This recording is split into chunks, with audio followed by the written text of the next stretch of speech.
मित्रांनो, लग्नानंतर होईलच प्रेम या मालिकेच्या आजच्या भागामध्ये नंदिनी आता मुक्ताला विचारते, अरेंज मॅरेजवाले कपल हे लग्ना अगोदर की लग्नानंतर की हनीमून नंतर एकमेकांना आय लव्ह यू म्हणतात.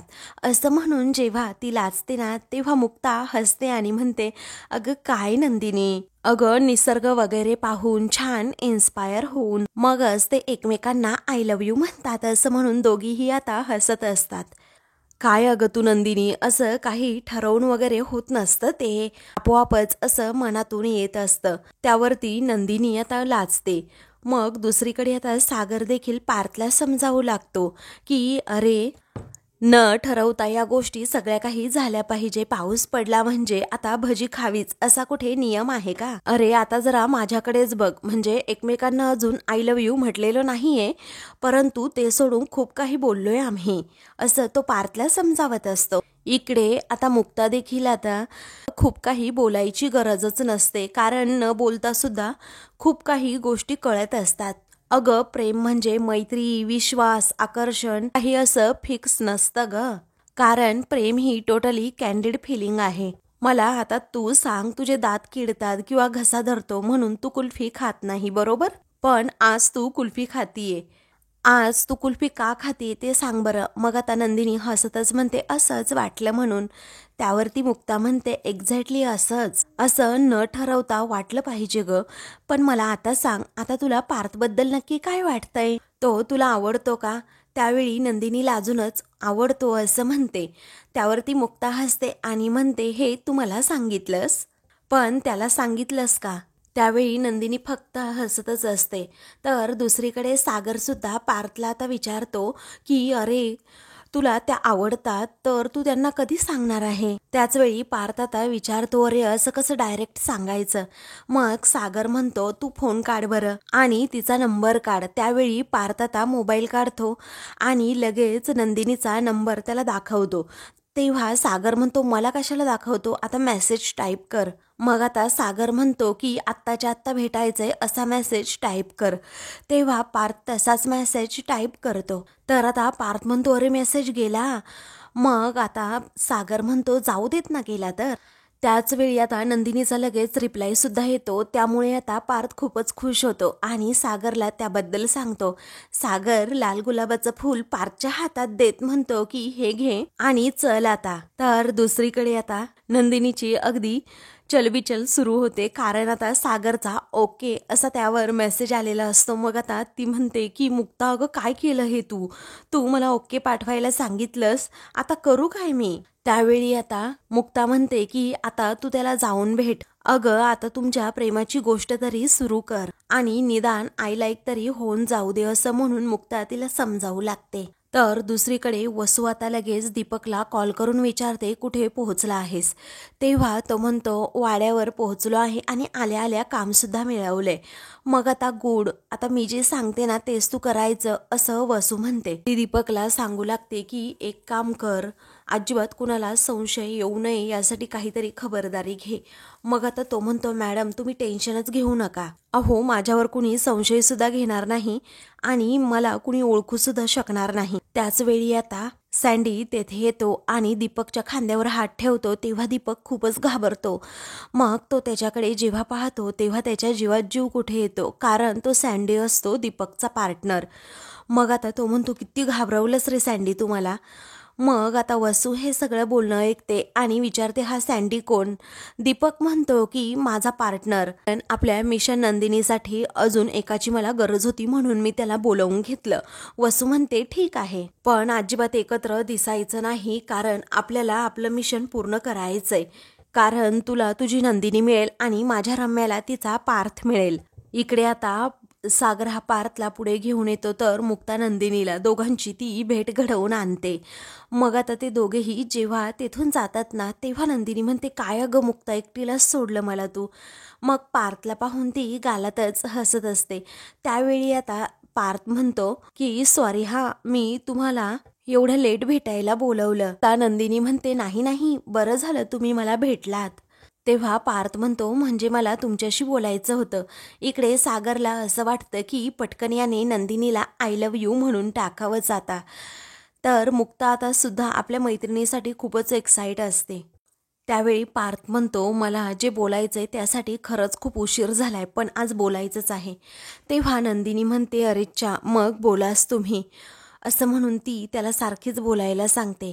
तेव्हा आता तो म्हणतो की नंदिनी आई, म्हणून तो गुलाबाचं फूल तिच्यासमोर धरतो. खरं तर त्याला आय लव्ह यू असं म्हणायचं असतं, परंतु आता त्याच्या तोंडातून तो शब्दच फुटत नसतो. म्हणूनच तो आता म्हणतो की मला असं म्हणायचंय तुम्हाला की तुमच्या मामांनी लग्नाची व्यवस्था खूपच छान केली. तेव्हा नंदिनी म्हणते, अच्छा असं म्हणायचंय का, हे बोलायचंय का तुम्हाला. इकडे आता सागर आणि मुक्ता हे दोघेही आता डोक्यालाच हात लावतात, कारण पार्थ काय बोलतोय त्याचं त्याला तरी कळतंय का असं सागरला वाटतं. इकडे नंदिनी आता विचारते, काय हो तुम्ही हे सांगायला मला एवढ्या रात्री इकडे बोलवलत का. सागर म्हणतो, अगदी तसंच नाही. ती पार्थचा आता खूपच गोंधळ उडालेला असतो आणि तो म्हणतो, चांदण्या रात्री पोहायला मला खूप आवडतं. तेव्हा नंदिनी म्हणते, काय, म्हणून ती त्याच्यावर खूपच हसते आणि म्हणते, तसं पाहिलं तर खूप गोष्टी करता येतात, म्हणजे समुद्रात पोहायला जाता येऊ शकतं आणि कोजागिरी पौर्णिमेच्या रात्री मसाला दूध करून पिता येतं. मग आता ती पुढे सांगू लागते, तुम्हाला माहित आहे का, आमच्या आनंद निवासमध्ये कोजागिरी पौर्णिमेच्या दिवशी कॅम्प वॉर सुद्धा करतो. तर इकडे सागर आणि मुक्ता मात्र एकमेकांकडे पाहतच राहतात. मुक्ता मात्र खूपच लाजत असते. इकडे आता नंदिनी विचारते, काय हो जे बोलायला आला होता ते तुम्ही विसरलात का. अहो काय झालं, तुम्ही बोलताय ना, असं म्हणून नंदिनी सारखंच त्याला विचारते. तेव्हा तो फक्त चांदण्यांचंच नाव घेत असतो. तर नंदिनीला आता हसू आवरत नाही, कारण पार्थ खूप घाबरलेला असतो. पुढे ती म्हणते, चांदण्या रात्री तुम्हाला पोहायला आवडतं हे मला कळलंय, पण आता इथे काय स्विमिंग करणार आहात की काय, असं म्हणून त्याच्यावरती हसते आणि म्हणते की पार्थ. त्यावेळी आता पार्थ म्हणतो, प्लीज हसू नका ना, ऑलरेडी मी खूप नर्वस झालोय. तेव्हा पार्थ अजूनही घाबरतच असतो. मग नंदिनी म्हणते, बरं जाऊ द्यात, तुम्ही यातलं एक बोट निवडा, असं म्हणून ती 2 बोटं पुढे करते.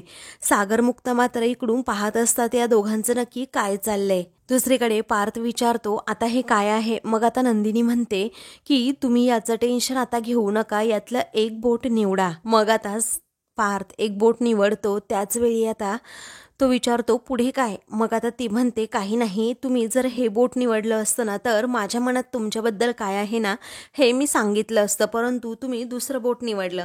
मग आता तुम्हाला सांगावं लागेल की तुम्हाला मला नक्की काय सांगायचंय. तेव्हा ती म्हणते, आता सांगा ना. मग आता पार्थ खूपच गडबडतो, गोंधळतो, घाबरतो. त्याला घाम फुटलेला असतो आणि तो म्हणतो, मलाच कळत नाही, तुम्ही नुसतं म्हणताय सांगा ना सांगा ना, पण मी काय सांगू तरी. अहो लोकांची कशी हिंमत होते ना अशी सांगायची, काय माहीत. अहो जेव्हा तुम्ही पहिल्यांदाच भेटला ना तेव्हापासून मला तुम्हाला काहीतरी सांगायचंय, परंतु माझ्या जिभेला संप आलाय. मग नंदिनी आता खूपच गोड लाजते. इकडे आता मुक्ता आणि सागर हे दोघेही आता एकमेकांकडे पाहतच राहतात. मग आता तुम्हाला काय वाटतं, काय होईल, कोण बोलेल अगोदर आय लव्ह यू असं मुक्ता विचारते. तेव्हा आता सागर म्हणतो, मला असं वाटतं माझा बेस्ट फ्रेंड पार्थच बोलेल. तेव्हा ती म्हणते, छे, अहो माझी मैत्रीणच बोलणार, कारण फक्त तो घाम पुसत राहिलाय. त्यावेळी सागर म्हणतो, माझ्या मित्राला बोलताय. मग आता असं म्हणून तो त्या दोघांकडे पाहत असतो. मुक्ता आता सागरकडे खूपच प्रेमाने पाहत असते आणि त्याला म्हणते, यातलं एक बोट निवडा. तेव्हा सागर आता त्यातलं एक बोट निवडतो. मग आता ती म्हणते की समोर पहा. सागर विचारतो, काय उत्तर आलंय. ती म्हणते, थांबा ना जरा. मग इकडे आता पार्थ म्हणतो, तुम्हाला काय सांगायचंय तुम्ही सुद्धा बोला ना. मग आता मी काय सांगणार आहे हे तुम्हाला कळलं नाही का अजून, असं नंदिनी हसतच विचारते. तेव्हा पार्थ आता म्हणतो, नाही. मग नंदिनी आता लाजूनच म्हणते, तुम्ही काय सांगणार होतात ना हे मला खूप आधीपासूनच कळलंय. तर आता ते दोघेही अगदी लाजूनच लाल होतात. त्यानंतर आता नंदिनी म्हणते की खरं तर त्याच दिवशी समजलं होतं मला की तुम्हाला नक्की काय सांगायचंय. ज्या दिवशी तुम्ही माझ्यासाठी फुलांचा बुके आणला होता आणि व्हायोलिन प्लेअर आणला होता. पार्थ आता हे ऐकूनच खूप लाजत असतो. मग आता त्याला ते सगळे प्रसंग आठवत असतात, कारण त्याच दिवशी नंदिनीला त्याला प्रपोज करायचं असतं, परंतु आर्या आणि काव्यामुळे सगळा त्याच्या प्लॅनचा पचका झालेला असतो. त्यानंतर आता नंदिनीला सुद्धा ते प्रसंग आठवत असतात. दोघेही एकमेकांकडे पाहून आता हसतात. मग त्यानंतर नंदिनी आता म्हणते, पार्थ, मला तुमच्या तोंडूनच हे सगळं काही ऐकायचं होतं. मुक्ता आणि सागर आता खूप एक्साइट असतात की दोघंही आता एकमेकांच्या मनात काय आहे ते सांगून टाकणार. नंदिनी आता पार्थला म्हणते की मला माहीत नव्हतं लाजताना मुलंसुद्धा एवढी क्यूट दिसतात म्हणून. तेव्हा पार्थ आता खूपच लाजत असतो आणि तिला म्हणतो की प्लीज अजून तुम्ही काही बोलू नका, नाहीतर मी इथेच विरघळेन, असं म्हणून तो तिच्याकडे पाहून हसत असतो. तर नंदिनी खूपच गोड लाजते. त्याचवेळी आता पार्थ म्हणतो, तुम्हाला माहीत आहे का, अहो मी नेहमी हाच विचार करतो की मॅरेजमध्ये कपल हे एकमेकांना आय लव्ह यू कधी म्हणतात. इकडे सागर सुद्धा खूप प्रेमाने आपल्या मुक्ताकडे पाहत असतो. तर मुक्ता ही खूप छान लाजत असते आणि सागरवरून नजर हटवत नाही. तर सागरला तिचं उत्तर माहीत असतं, परंतु तिने फक्त स्पष्टपणे असं बोलून दाखवलेलं नसतं. मग आता दोघेही सारखे सारखेच एकमेकांकडे पाहू लागतात. इकडे नंदिनी आता पार्थला विचारते, मग मिळालं का तुम्हाला उत्तर? तेव्हा पार्थ म्हणतो, अजूनही नाही मिळालं, पण माझ्या मनात जे काही आहे ना ते मी हिम्मत करून बोलतोच. तेव्हा तो आता खूप घाबरलेला असतो आणि आय रिअली लाईक यू असं आता नंदिनीसमोर गुलाबाचं फूल पकडत म्हणतो. तेव्हा नंदिनी आता खूपच प्रेमाने त्याच्याकडे पाहते. मग आता पार्थचे हात थरथर कापत असतात. तो इशारा करून तिला ते फूल घ्यायला सांगत असतो. इकडे सागर आणि मुक्ता हे त्या दोघांसाठी खूपच खुश होतात, कारण आता आय लाईक यू असं तरी पार्थ म्हणालाय. इकडे नंदिनी आता पार्थवरून नजर हटवत नाही. ती सुद्धा आता न लाजता पार्थला म्हणते की मी टू पार्थ, कारण मलाही तुम्ही खूप म्हणजे खूप आवडता. तर पार्थच्या चेहऱ्यावरची आता कळीच खुलते. मग ते दोघेही खूप प्रेमाने एकमेकांकडे पाहतच राहतात. तर त्या दोघांसाठी का होईना आता सागर आणि मुक्ता अगदी एकमेकांच्या जवळ येतात आणि एकमेकांना घट्ट मिठीत घेतात, कारण आता या दोघांच्याही बेस्ट फ्रेंडने एकमेकांना आय लाईक यू असं तरी म्हटलंय. इकडे नंदिनी आता पार्थला म्हणते की एक जोडीदार म्हणून तुम्ही मला खरंच खूप आवडलात, आणि प्रेमाचं म्हणाल तर लग्नानंतर होईलच की प्रेम. पार्था नंदिनीकडे खूपच प्रेमाने आता पाहू लागतो. दोघेही एकमेकांकडे खूप वेळ पाहत असतात. तेव्हा नंदिनी आता खूपच गोड लाजते, पण आता पार्थ तिच्यावरून नजरच हटवत नाही. इकडे मुक्ता आणि सागरची सुद्धा सेम तशीच अवस्था झालेली असते, कारण आता ते दोघेही एकमेकांना खूपच आवडत असतात, परंतु कोण आय लव्ह यू म्हणणार हाच प्रश्न त्या दोघांनाही अगोदर पडलेला असतो. म्हणून ते दोघेही आता फक्त आणि फक्त नजरेतूनच आपलं प्रेम व्यक्त करत असतात आणि पळतच त्या दोघांकडे जातात आणि दोघेही आता नंदिनी व पार्थला कॉंग्रॅच्युलेशन्स असं म्हणतात. तर आता हे तुमच्या लग्नासाठी असं म्हणून सागर आता पार्थला एक फुलांचा बुके देतो आणि म्हणतो हे तुमच्या लग्नासाठी आहे. तेव्हा पार्थ तो फुलांचा बुके घेतो. त्यावेळी आता सागर त्यांना एक सल्ला देतो, इथून पुढे प्रत्येक पाऊल तुम्ही दोघांनी टाकायचंय. मग पुढे आता तुमच्या प्रेमासाठी आणि लग्नासाठी ऑल द बेस्ट असं आता मुक्ता म्हणते. त्याचवेळी नंदिनी आणि पार्थ हे दोघेही सारखे सारखे एकमेकांकडे पाहतात. मग त्यानंतर आता सागर म्हणतो, आय लाईक यू ने तुमच्या प्रेमाची गोष्ट तरी सुरू झाली आहे. मग मुक्ता देखील म्हणते की बाकी लग्नानंतर होईलच प्रेम. तर सर्वजण आता हसतात. मग नंदिनी पार्थ हे दोघेही एकमेकांकडे पाहतच राहतात. तर पार्थ हा हळुवारपणे लगेच नंदिनीच्या हातात तो फुलांचा बुके देतो. तर तिथे आता खूपच फटाके वाजत असतात. ते पाहून आता सागर, मुक्ता, त्याचबरोबर इकडे नंदिनी आणि पार्थ सर्वजण खूपच खुश होतात आणि फटाक्यांची अगदी आतषबाजी पाहू लागतात. त्यानंतर ते दोघेही नुसते एकमेकांकडे सारखे सारखे पाहतच राहतात आणि हसत असतात. तर दुसऱ्या दिवशी आता लग्नाचे सर्व फंक्शन सुरू होणार असतात. तेव्हा आता मेहंदीचा कार्यक्रम असतो. तर सर्व पाहुणी मंडळी आता तिथे आलेले असतात. डेकोरेशनसुद्धा खूप छान केलेलं असतं. तर पाहुण्यांची लगबग आता सुरू झालेली असते. त्यावेळी आता सर्वजण आपली काम करण्यासाठी धावपळ करत असतात.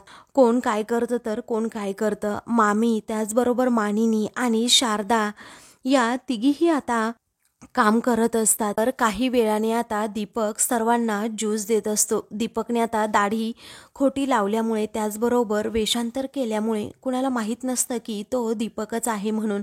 तो आता नंदिनी बाहेर कधी येते ना ते पाहत असतो. काही वेळानंतर नंदिनी खूप छान अशी तयार होऊन मस्त असा लेहंगा घालून बाहेर येते. तेव्हा सर्वजण तिच्याकडे पाहतच राहतात. दीपक एकदा तिच्याकडे पाहतो आणि पुन्हा आपली नजर दुसरीकडे करत तेथून पसार होतो. त्यानंतर नंदिनी आता घरातील सर्वांसमोर येते. तेव्हा मानिनी त्याचबरोबर शारदा या दोघीही अगोदर तिची दृष्ट काढतात. मामी आता नंदिनीला घेऊन आलेली असते आणि तिच्याबरोबर काहीतरी बोलत असते. शारदा म्हणते माझी लेक खूप सुंदर दिसतीये. मानिनी सुद्धा नंदिनीला म्हणते खरंच नंदिनी तू खूप सुंदर दिसतीयस बाळा. आता माझ्या सुनेला माझीच नजर नको लागायला असं म्हणून आता ती नंदिनीचं खूप कौतुक करत असते. त्याच वेळी आता वसू ही आता काजळाचा टिक्का नंदिनीला लावत म्हणते की मानिनी ऐक ना, अगं आपल्या नंदिनीला आता कोणाचीच दृष्ट लागणार नाही, परंतु तिच्या बोलण्यामध्ये कोरडेपणा असतो आणि बदला घेण्याची भावना असते. पण कुणाला ती तसं समजू देत नाही, कळूसुद्धा देत नाही, कारण तिच्या डोळ्यातील नंदिनीविषयीचा राग हा स्पष्टपणे तिथे दिसत असतो. नंदिनी आता गोड लाजते आणि लगेच मानिनी वसूचा आशीर्वाद घेते. मात्र आता नंदिनीच्या चेहऱ्यावरील हसू पाहून इकडे वसूचा मात्र खूप जळफळाट होत असतो, परंतु ती तसं या क्षणी तरी दाखवत नाही. मग त्यानंतर नंदिनी आता शारदाकडे जाते आणि आपल्या आईचा देखील आशीर्वाद घेते. त्यानंतर आता शारदा म्हणते बाळा पटकन तू मेहंदी काढायला बस, कारण की सगळेजण बघ तुझी वाट पाहत होते. त्यावेळी आता नंदिनी हो तेथे आता ती मेहंदी काढायला बसते. त्याचवेळी आता जी मेहंदी आर्टिस्ट असते ती आता नंदिनीच्या हातावर मेहंदी काढायलाच घेते. तेवढ्यातच तेथे आता रम्या येते आणि लगेच तिच्या हातातून तो मेहंदीचा कोनच ओढून घेते आणि ते पाहताच आता नंदिनीला खूप मोठा धक्का बसतो आणि ती रम्याकडे पाहत असते. रम्याच्या चेहऱ्यावर मात्र आता राग असतो. तेव्हा नंदिनीला आता खूप टेन्शन येतं, ही इथे काही घोळ घालते की काय. तर दुसरीकडे काव्या काहीतरी गिफ्ट घेऊन चाललेली असते. तेवढ्यातच आता जीवा तेथे येतो आणि लगेच तिला अडवत म्हणतो अगं ये थांब, तू आज खूप सुंदर दिसतीयस. त्यावेळी आता ती थँक्यू असं म्हणते आणि खूप छान गोड लाजते.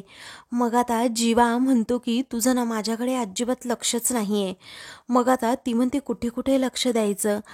जीवा म्हणतोय बायको थांब जरा, आपल्याला इथे कुणीही पाहत नाही आहे, आता जरा बघू दे ना मला तुला.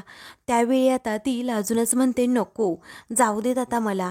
मग आता तो म्हणतो तुझं ना माझ्याकडे अजिबातच लक्ष नाही आहे, पण तू माझं नाव काढशील ना तुझ्या मेहंदीमध्ये. त्यावेळी आता ती म्हणते हो काढेल ना, पण जर कुणी पाहिलं तर मग मेहंदी रंगल्यानंतर दिसणारच ना जीवा असं नाव. त्यावेळी तो म्हणतो स्मार्ट मुली हुशार मुली असतात ना त्या आपल्या पार्टनरचं नाव मेहंदीमध्ये लपून छपून काढतात. त्यावेळी ती म्हणते हो काढेन तुझं पण नाव मी, असं म्हणून ती जेव्हा चाललेली असते ना पुढे आज जीवा पुन्हा एकदा तिला अडवतो. तेवढ्यातच पिहू आता त्या दोघांनाही एकत्र पाहते आणि या दोघांचं नक्की इथे लपून छपून काय चाललंय ती तेथे लपूनच पाहू लागते. मग आता जीवा हा काव्याला प्लँकिस देतो. मग आता ती तो किस अडवते. मग आता जीवा हा तो किस पुन्हा मागे खिशात टाकतो. या दोघांचं एकमेकांना असं फ्लर्ट करणं हे सगळं काही पिहूने पाहिलेलं असतं आणि तिला आता खूपच आनंद होतो. ती गालातच हसते आणि या दोघांचं एकमेकांवर प्रेम असल्याचं आता तिला समजलेलं असतं. त्यानंतर ती आता पटकन तेथून जाते जेणेकरून तिला कोणी पाहू नये म्हणून. मग आता जीवा हा म्हणतो प्लँकिस क्रमांक 10,932 असं म्हणून तो तेथून जातो. तर जीवा तेथून गेल्यानंतर पिहू पुन्हा पुढे येते. त्या दोघांसाठी ती आता खूपच खुश होते.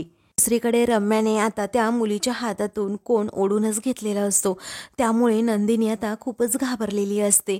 त्यावेळी आता रम्या म्हणते अगं घाबरू नकोस, मेहंदी आहे ना आज, ती स्पेशल माणसानेच काढायला हवी आणि मुलीच्या हातावर तर अगदी स्पेशल व्यक्तीनेच मेहंदी काढायला हवी, ती म्हणजे मी. मग आता नंदिनी खूप लाजते. त्यावेळी आता नंदिनीचा हात हातात घेत, बघ तुला नक्की मी काढलेली मेहंदी आवडेल असं आता रम्या म्हणते. नंदिनी म्हणते, रम्या म्हणते, अगं आवडेल मेहंदी, तू नको ना टेन्शन घेऊ, बघ आता किती सुंदर मेहंदी काढते, असं म्हणून ती मेहंदी काढायला सुद्धा लागते. तर दुसरीकडे दीपक मात्र सर्वांना आता ज्यूस देत असतो. तेव्हा तेथे लग्नाची मुहूर्तमेढ आता सजवलेली असते. दीपकला आता खूपच राग येत असतो, कारण त्याच्या आणि नंदिनीच्या लग्नाची मुहूर्तमेढ अशी तो सजवणार असतो आणि त्याचबरोबर तो नंदिनी बरोबरच्या लग्नाची स्वप्न पाहत असतो. परंतु पार्थ बरोबर आता तिचं लग्न होत असल्यामुळे त्याला प्रचंड राग येतो आणि जी लग्नाची मुहूर्तमेढ असते ना, तो रागातच पुढे येऊन ती आता खाली पाडतो. परंतु पार्थ आता फोनवर बोलत नेमका तेथे आल्यामुळे ती मुहूर्तमेढ पकडतो. पार्थचा तोल जाणार तेवढ्यातच त्याचा मित्र ऋषिकेश तेथे येतो आणि ती मुहूर्तमेढ पकडतो. त्यावेळी आता दोघेही एकमेकांना साथ देतात. मग आता एकमेकांकडे ते पाहतच राहतात. मित्रांनो, पुढील भागामध्ये जानकी नंदिनीला भेटण्यासाठी तेथे येते आणि रम्याला चुकूनच तिचा धक्का लागतो. रम्या जोरात जानकीवर ओरडत आता अपशकुन झाला असताना असं म्हणते. मग आता जानकी म्हणते, अपशकुन नाही तर माझ्या नंदिनीच्या हातावर शकुनाचीच मेहंदी लागणार. तर आता आपल्या मैत्रिणीला पाहून नंदिनी खूप खुश होते. अशाच मालिकेंचे पुढील भाग पाहण्यासाठी चॅनलला सबस्क्राईब करा.